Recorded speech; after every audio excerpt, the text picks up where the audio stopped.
Hello everyone, it's Ashwin Rao, and in today's video I'm bringing you a very special first look of a maker that I have had a long-term fascination with, who is one of America's most well-regarded, sought-after bootmakers, and that is Kreosote boots.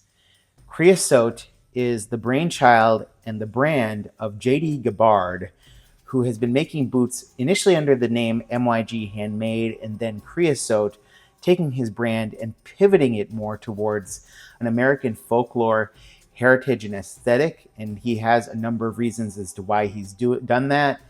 But the bottom line is these boots are infused with the character of American folklore, of JD's own history, his family history, as well as how that family history ties into the American Gothic traditions. And that really is used as a foothold, pardon the pun, to design this as well as his many other styles.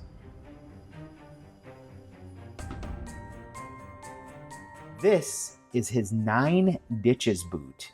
The nINE boot is a boot inspired by the story of his great uncle, who was a card shark back in the 1930s, collected the souls of those less fortunate until a time came when he himself was found in a ditch with a 9 of spades tucked into his pocket as he had passed away, and law enforcement came upon him. And so JD used that idea of a card shark collecting people's souls and essentially finding his own way to a poetic yet tragic ending to inspire this nINE boot.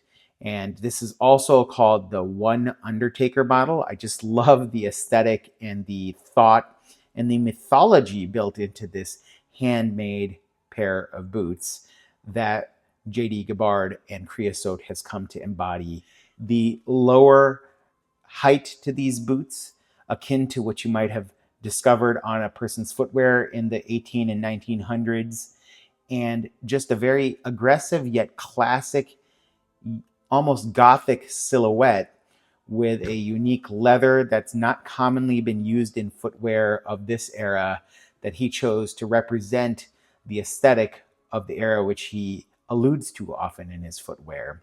He takes the word heritage very seriously to mean that these shoes come from a tradition of American footwear and history that is rich with character. And he wanted to find that aesthetic and imbue it with these shoes, which are hand welted, hand lasted, with a machine hand cranked outsole stitching, largely and almost nearly all leather components, other than the eyelets, which you see here are metal eyelets, a metal shank used for arch support, and these sole and heel guards that you see here that are used to protect this full grain leather outsole. These 5 nails. Every piece of this shoe has intention behind it. You can see how clean the stitching is done to fasten this particular piece of rubber to the sole. You can see this very unique hand-done texture along the waist of the shoe, and this color here, which is a red-brown colorway, almost like a old blood colorway, I guess would be the way to put it.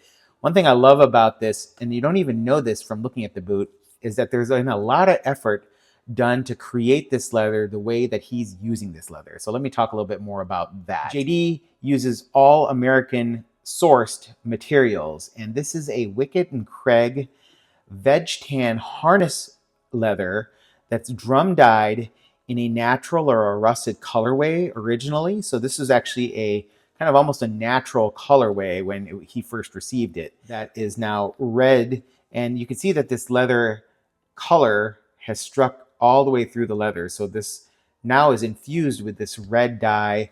Then there was, I believe, a red over dye also applied to that russet to create a undertone, which will eventually T-core through this black over dye that was placed on top of that under dye, I guess is the best way to put it. I'm not really sure what the best words are. I'm not technically sound in shoemaking, but the bottom line is this started its life as a russet veg tan leather, 5 ounces from Wickett and Craig, received a overdye and a struck through red treatment color. So then you will eventually see this black walnut leather overdye fade with wear, and little hints of red and red brown start to poke through in a T-core-like effect. So that is the history of this very unique treated leather. It has elements of Gabbard's own aesthetic and that Wickett and Craig veg tan American heritage quality, and it's meant to represent the type of leathers you might have seen in the 1920s and 30s with this more soft handle. It's not got a very stiff temper, and it should form some nice rolls and micro creases that you can kind of see already formed on the collar and top part of this shoe.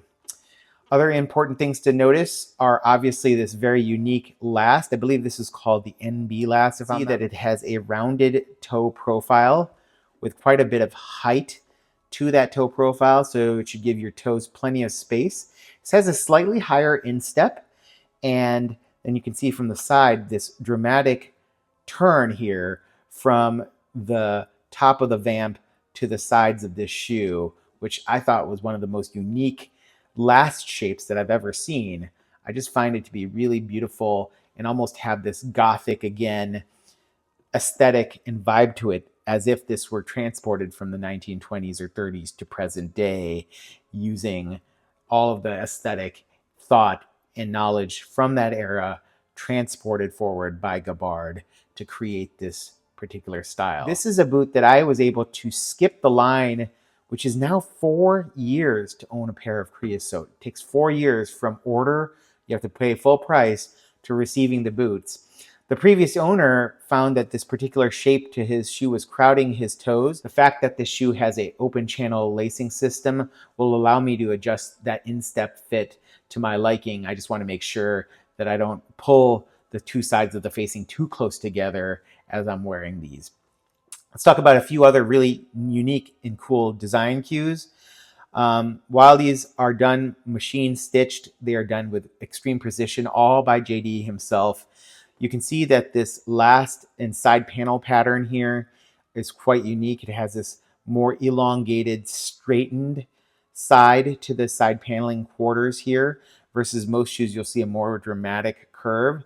I think that this adds to a different flair to this particular shoe, which suits both its height as well as the curve that you see on the back side of the shoe here, and this unique toe profile that we already talked about. You can see this really dramatic heel counter and curve here.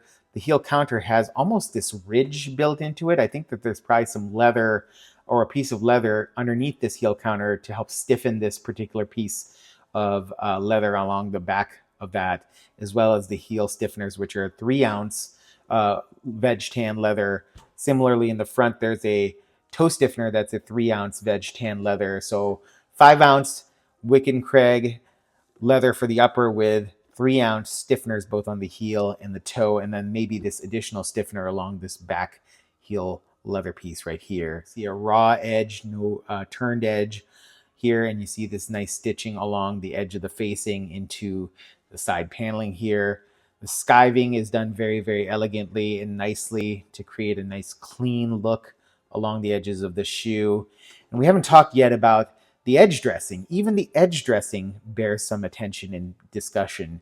So this, I believe, started out as a black edge dressing that was then treated to remove a large portion of the black and reveal this more gray colorway with hints of essentially natural light brown poking through this leather heel stack and outsole and midsole that we're seeing here. You can see the midsole right here, which is a lighter color, and then this stacked leather heel, which again has this beautiful gray color to it that I've never seen that application done in this manner. JD did reach out to me after I made my initial post of these shoes on Instagram and said he'd be happy to discuss the fit, the last, kind of the construction, the aesthetic of the boot, should I choose. And so I'm going to take him up on that and learn more.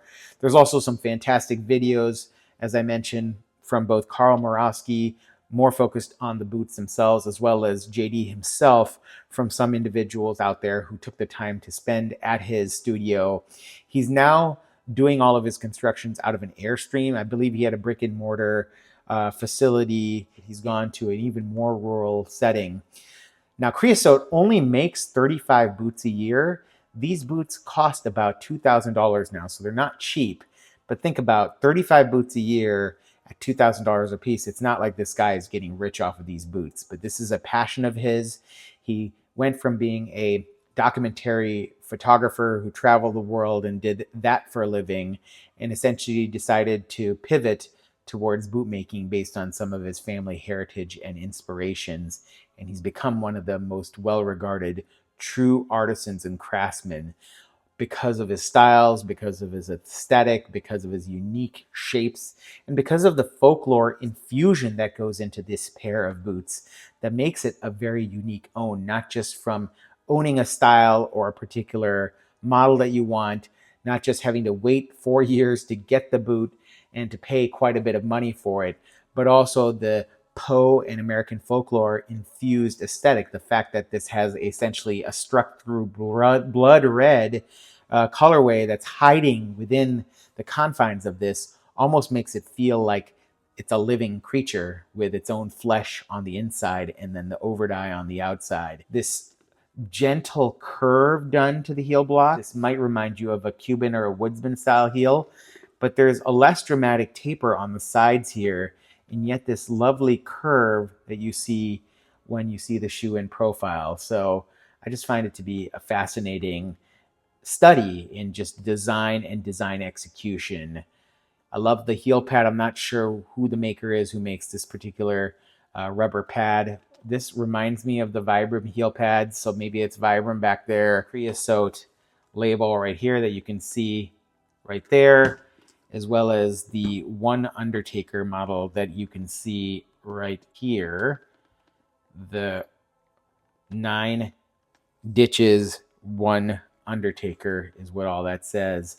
Beautiful, labeled, and it tells a story while you're wearing these on your feet. So American folklore heritage infused boots by one of the most talented and thoughtful shoemakers out there. I'm looking forward to taking these on their journey, and I wanted to put out this first look video before I put these on my feet because I do want to wear the heck out of these things and see how they age over time and how they mold to my feet. Every attention to detail has been paid. Didn't mention this, but you see, I believe, a total of 7 eyelets here. So a nice eyelet spacing, all eyelets. And I'm not sure, but you can certainly reach out to JD should you decide to design your own pair if you would want speed hooks or not. I don't think speed hooks would work very well on this particular height of boot. So with that in mind, we're going to dive more into Kreosote in future videos. But for now, this is your first look. Hope you're all doing well. Have a good one, all right? Take care, and goodbye.